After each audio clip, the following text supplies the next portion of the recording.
I wonder if someone would have whispered, Kobe, when he got in the car that day. 6 more days. How would that week maybe have been different for him? What would he have said? Who would he have loved? Who would he have reached out to? What would have mattered to him? About the Saturday before, Kobe, 1 more day. He's getting on that helicopter, Kobe, 1 more hour. See, it hits us when I say that. And there's a whisper happening that you can't hear. Tom, 8 more years, 18 more years, whatever it is, there's a whisper. We forget, we're gonna die. Napoleon Hill says, begin with the end in mind. What if you did that with your life? Good evening. We start tonight with some breaking news. So much of the world is just in shock. Retired Los Angeles Lakers basketball star Kobe Bryant has been killed in a helicopter crash. What I've learned is to always keep going. Always. You know, there's been times, particularly early in my career, where it just feels like this is the end. But what I've come to find out is that, you know, no matter what happens, the storm eventually ends. And when the storm does end, you want to make sure that you're ready. And so I've really learned to put one foot in front of the other, good, bad, or indifferent, because eventually that storm passes. Every time I step on a basketball court, I'm going to put a strong effort out there on the floor. I'm not going to leave anything on the floor. Kobe pops out. Kobe's going to go. Couple of left-handed dribbles. Has a look at it. The Lakers win! As always. Everything was done to try to learn how to become a better basketball player. Everything. And so when you have that point of view, then literally the world becomes your library to help you to become better at your craft. And as I'm walking onto the court, who do I see? I see Kobe Bryant, already working out. And I'm like, okay, it's kind of cool, it's Kobe. So I worked out for a good hour and a half. And when I came off, after I was done, I sat down, and of course I still hear the ball bouncing. I look down, I'm like, this guy's still working out? He was working out, like, it looks like he was in a dead sweat when I got here. Right. And he's still going. And it's not like his moves are nonchalant or lazy. He's doing like game moves, you know? I sit there and I unlace my shoes. I'm like, I want to see how long this goes. So I sit out there and watch another 25 minutes. And he got done. I said, okay, I think I've seen enough. Go play, you know, come back, get in the sauna, get ready for the game. That game, he drops 40 on us, okay? And after the game is over, I'm like, I have to ask this guy. Like, I have to understand, like, why he works like that. Right. So after the game, I'm like, hey, Kobe, like, why were you in the gym for so long? He's like, because I saw you come in. And I wanted you to know that it doesn't matter how hard you work, that I'm willing to work harder than you. Wow. And he's like, there's nothing wrong with that. Like, I'm not saying I dislike you as a person. You inspire me to be better. Right. And it was the first time I started to see this level of competitiveness where I said, I need to start doing more. Wow. Well, I mean, here's the thing. It's like, you know, it's competitiveness, yes, but it's a simple theory or idea to live life by. If you're going to do something, do it to the best of your ability. No matter what it is, if you're going to do it to the best of your ability.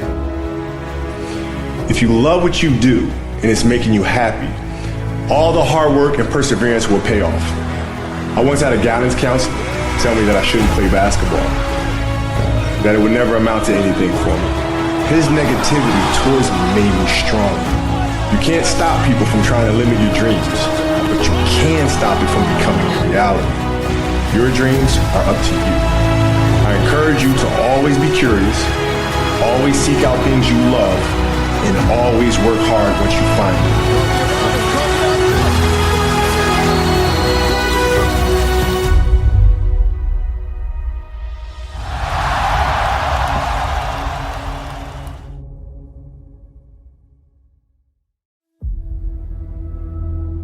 Today could be today that your career is over.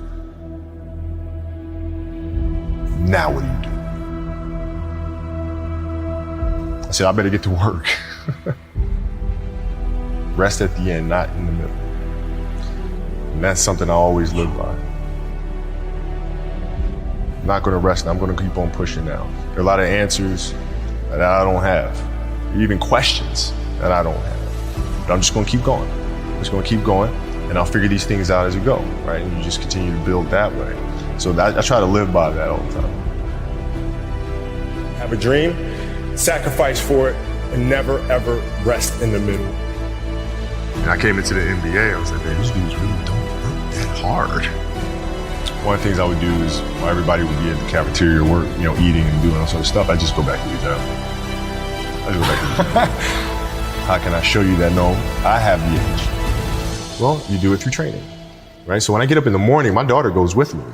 4 a.m.? 4 a.m. My 15-year-old goes with me. She goes with me before school, and it becomes a daddy-daughter thing. That's cool. Through that process, she understands the value of hard work. And so it's through those behaviors is where I find the motivation to do it. I think the definition of greatness is to inspire the people next to you. I think that's what greatness is or should do. It's not something that lives and dies with one person. It's how can you inspire a person to then in turn inspire another person, that then inspires another person. And that's how you create something that I think lasts forever. It's not sit around and it's all happy-go-lucky type of thing. If you're a leader, your job is to get the best out of it. You gotta deal with it, face it, learn from it. It's exciting when you win, it's exciting when you lose, because the process should be exactly the same. But the hardest thing is to face that stuff. But what if today is the day that's it? Now what do you do?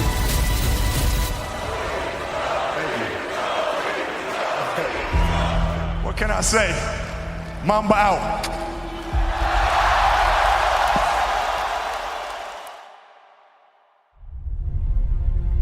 My parents were great. Growing up, they instilled in me the importance of imagination, of curiosity, and understanding that, okay, if you want to accomplish something, I'm not just going to sit here and say, yes, you can do whatever you want. Yes, you can, but you have to also put in the work to get there, right? So they taught me that at a really early age, man. And when you grow up as a kid thinking that the world is your oyster, all things are possible if you put in the work to do it, you grow up having that fundamental belief. Who was more influential for you, your father or mother? Both were influential at different points. Yeah. Right. My mom was there on a daily basis. My father was really influential at a really critical time where I had a summer where I played basketball when I was like 10 or 11 years old. And here I come playing and I don't score 1 point the entire summer. Not one. You didn't score once? Not one. Were you in the game? I was in the game. How'd you not score? Because I was terrible.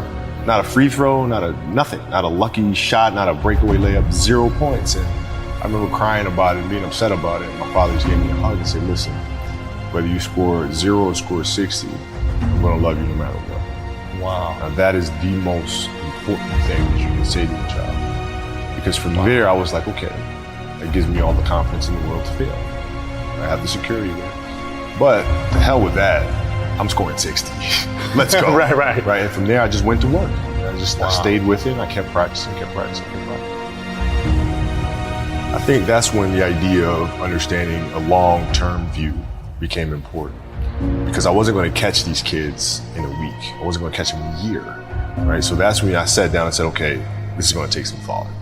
All right. What do I want to work on first? All right, shooting. All right, let's knock this out. Let's focus on this. Half a year, 6 months, do nothing but shoot.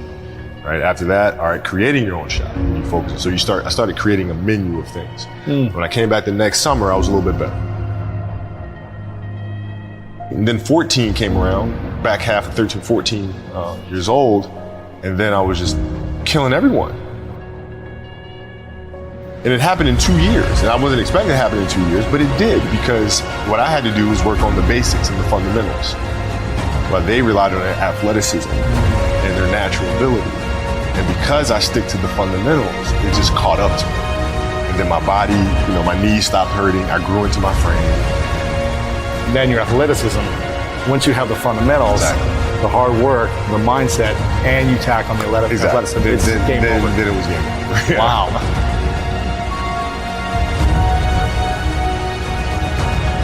love of the game, the challenge. Like I would watch Magic play, I'd watch Michael play, and I would see them do these unbelievable things, and I'd say, you know, can I get to that level? I don't know, but let's find out. Let's find out. And so that curiosity to see where I could push this thing led me down that path, I think. There was a stretch in 03 where Shaq was out with an injury. And Phil called me up to his office and said, okay, we need you to really turn on the afterburners and start scoring the ball if we have to win. So I did, and I wound up scoring, I think it was 9 straight games, 40 plus points. 9 straight? 9 straight games. And then Shaq comes back, his second to last game of that. And then Phil called me up to his office and said, Kobe, okay, I need you to dial it back. I'm like, why? Like, we're winning. I don't understand. It's because our goal is to win a championship. But if you continue to do this, we'll lose Shaq. We'll lose him. His motivation, his excitement. What triggers him, right? So I need you to pull back so we can pull Shaq forward for June. Wow. I mean, that was the big challenge, is you move from, you know, being the single dominant player to understanding, okay, I have to help these other guys. How do I lift everyone else up? It's tough. It's more like you put yourself to the side, and you put yourself in their shoes and understand what they're feeling. And then you have to make certain decisions of, okay, what buttons do I need to push for this player to get them to the next level? So it's not sit around and it's all happy-go-lucky type. The leader, your job is to get the best out of them, even if they may not like it at that time. He was very demanding because he expected everyone to put in the same effort as he was, and that was unrealistic. You're not behind me, you're not in front of me, you're right there parallel with me. Practice was very competitive right away. You know how Kobe is. We was jawing, we had it going sometimes. He didn't let me slip a lot. Times where I get ejected or about to get a technical foul or going off the deep end, he would be there to, you know, set me straight a lot, which helped me out a lot. So we get in the timeout, he's like, hey, I'm open. I'm like, okay. And so we go out and same thing, come, hey, I'm open. Okay. You know, come back in, hey dude, you gotta throw me the ball. I said, man, fuck that. Get it off the rebound if I miss, bro. Listen, I don't deal with people that don't commit at that level, but then act as if they do. The running joke, or he doesn't pass and all sort of crap. Man, that's okay, you know, but I'll take those 5 rings. I'll take 5 of them. Best in the game, the best closer, finisher, Kobe Bryant.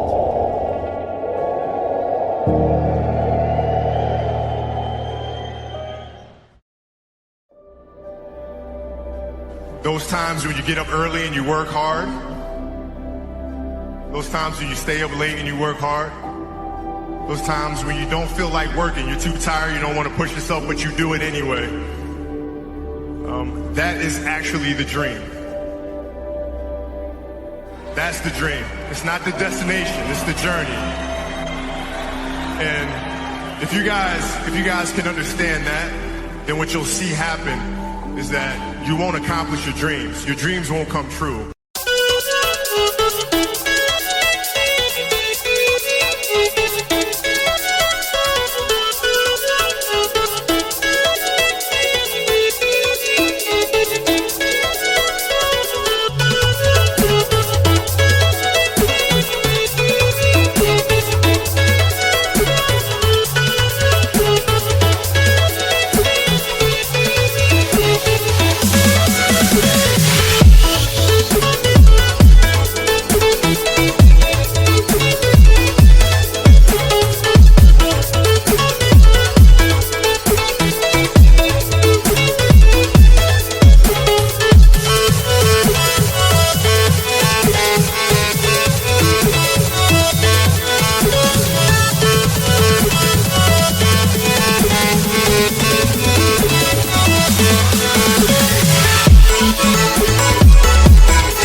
something greater will.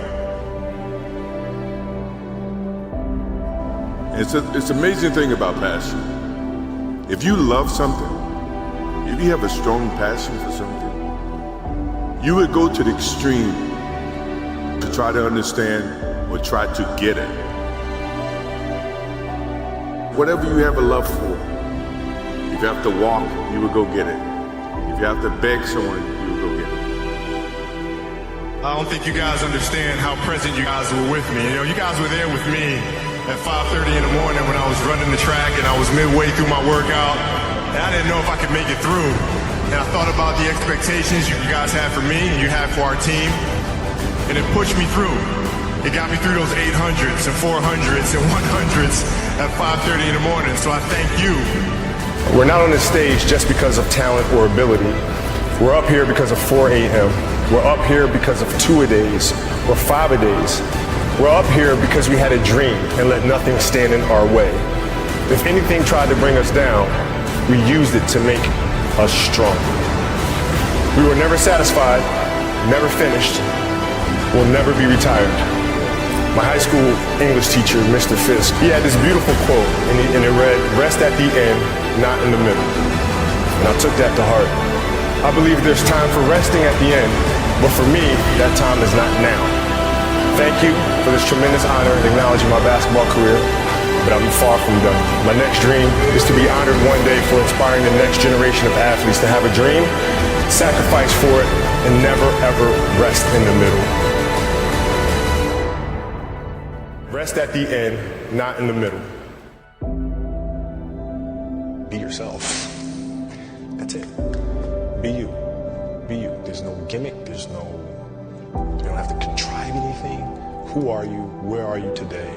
What is your story? Where does that come from? And if you guys can understand that, then I'm doing my job as a father. Thank you guys so much. I love you. Mamba out.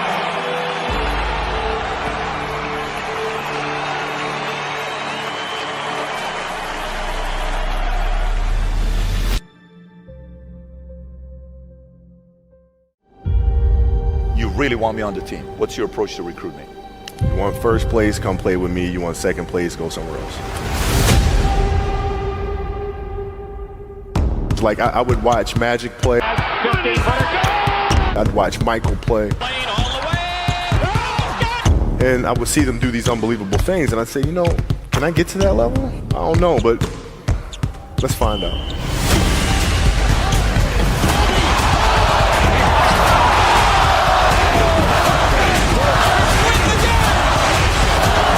That's why he's the best player in the game. Everything was done to try to learn how to become a better basketball player. Everything. And so when you have that point of view, then literally the world becomes your library to help you to become better at your craft. So because you know what you want, the world's giving you exactly the information you need to become better at it. Because you know what you're looking for. So many guys tell stories about your work ethic. Yeah. What was really your work ethic like, and for how long did you stay disciplined? Well, I mean, every day. I mean, since 20 years. I mean, it was an everyday process in trying to figure out strengths and weaknesses. For example, jumping ability. My vertical was a 40, it wasn't a 46 or a 45. My hands are big, but they're not massive. Right? So you got to figure out ways to strengthen them so your hands are strong enough to be able to palm a ball and do the things that you need to do. Quickness, I was quick, but not insanely quick. I was fast, but not ridiculously fast. Right? So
rely on skill a lot more. I had to rely on angles a lot more. I had to study the game a lot more. And but I enjoyed it though. So like from the time I can remember when I started watching the game, I studied the game and it just never changed. It's a good separation for me, emotionally, to be able to put myself in a place where at practice or when I'm training or during games, I switch my mind to something else. I switch my mode into something else, right? For me, it's the equivalent of Maximus Decimus Meridius in Gladiator picking up the dirt, smelling the dirt. It's go time, right? So that was my mental switch. It was like an actor getting ready for a film. You got to put yourself in that cage. When you're in that cage, you are that character. And then when you leave there, it's something completely different. But when I'm in that cage, bro, don't touch me, don't talk to me. Just leave me alone. How did you get mentally and emotionally so strong where it doesn't bother you? Well, you got to look at the reality of the situation. Like for me, it's not, you kind of got to get over yourself. It's not about you, man. Like, okay, you feel embarrassed. You're not that important. Like, get over yourself. That's where you go. Get over yourself, right? Like you're worried about how people may perceive you and like you're walking around and it's embarrassing because you shot 5 air balls. Get over yourself, right? And then after that, it's okay, well, why did those air balls happen? Got it.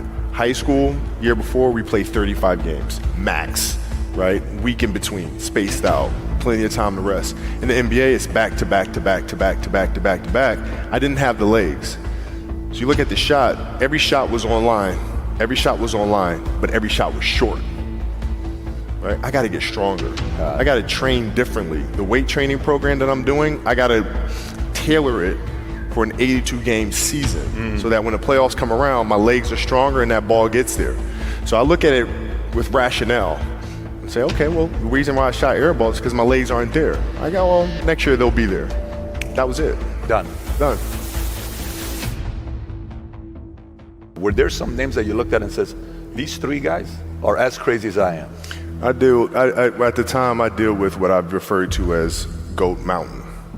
I went to Goat Mountain and I talked to Magic, Michael, Bird, Hakeem Olajuwon, Jerry West, Oscar Robinson, Bill Russell. So I would talk to them. What did you do? What were your experiences? Michael in particular, he's become my big brother. He's been my big brother since I first came in the league. And what was that process like? So I went to them and started understanding the ins and outs of the game and how they approach things and their level of detail and obsessiveness. And that's what I did.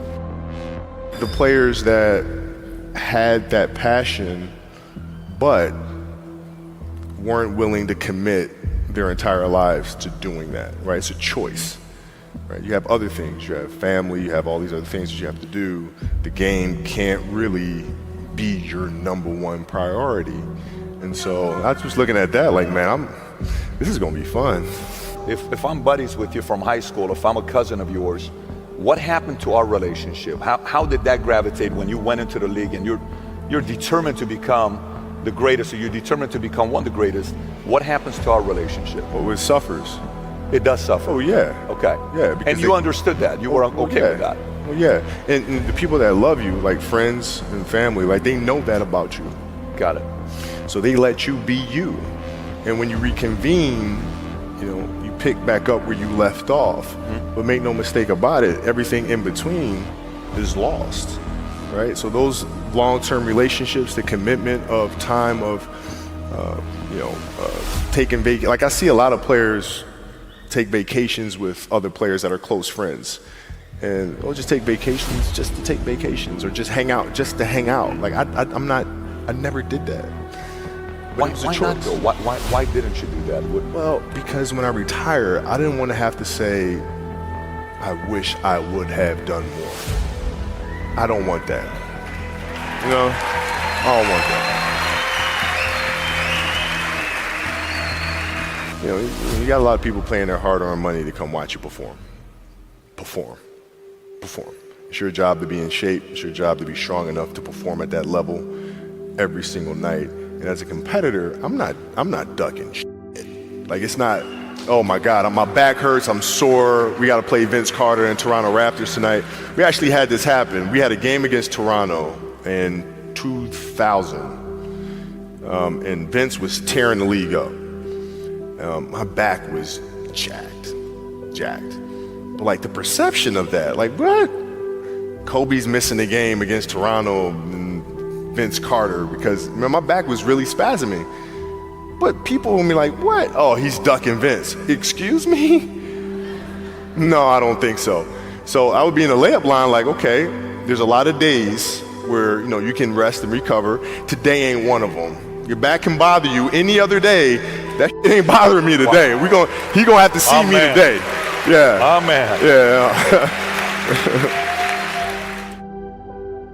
If you're looking at a big investments you got to make, what is the decision-making process there? Do you call? Is there first you do your own research? You take this much time. You call an advisor. Is there a system you follow? It's pretty simple for me. It's do you understand the business?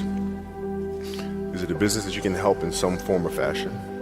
What are the barriers of entry to that business? And then the entrepreneurs themselves, the company itself, right? Do they have a culture that you believe is sustainable?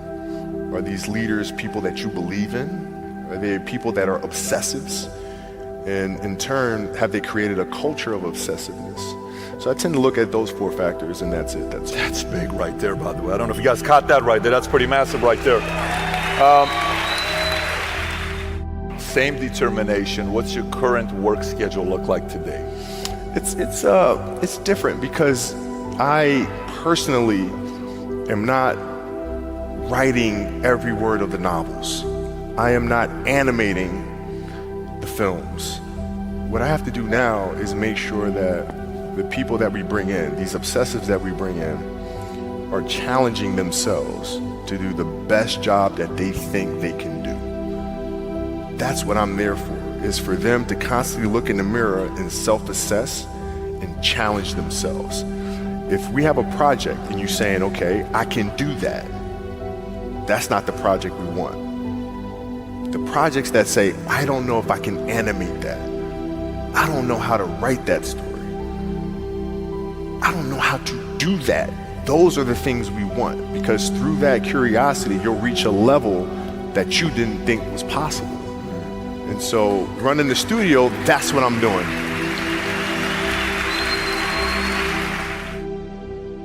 You're playing against the Golden State Warriors. Score is 107-109. You guys are close to getting into the playoffs. You know exactly what happens in the game. You go up, you're about to take your shot, and then all of a sudden, boom, Achilles happens, right? He went and hit the free throws, and then you walked off the stage. Yeah. And you got the surgery done. I went in the trainer's room, my kids are in there, and they're looking at you and stuff, and I'm looking at them, and I'm like, it's all right, Dad's gonna be all right. Mm-hmm. It'll be fine. It'll be all right. It'll be all right. It'll be all right. As a parent, you gotta set the example. You gotta set the example. This is another obstacle. This obstacle cannot define me. It's not gonna cripple me. It's not gonna be responsible for me stepping away for the game that I love. I'm gonna step away on my own terms. And that's when the decision was made that, you know what, I'm doing it. I'm doing it. You're a freaking beast, bro. Yeah.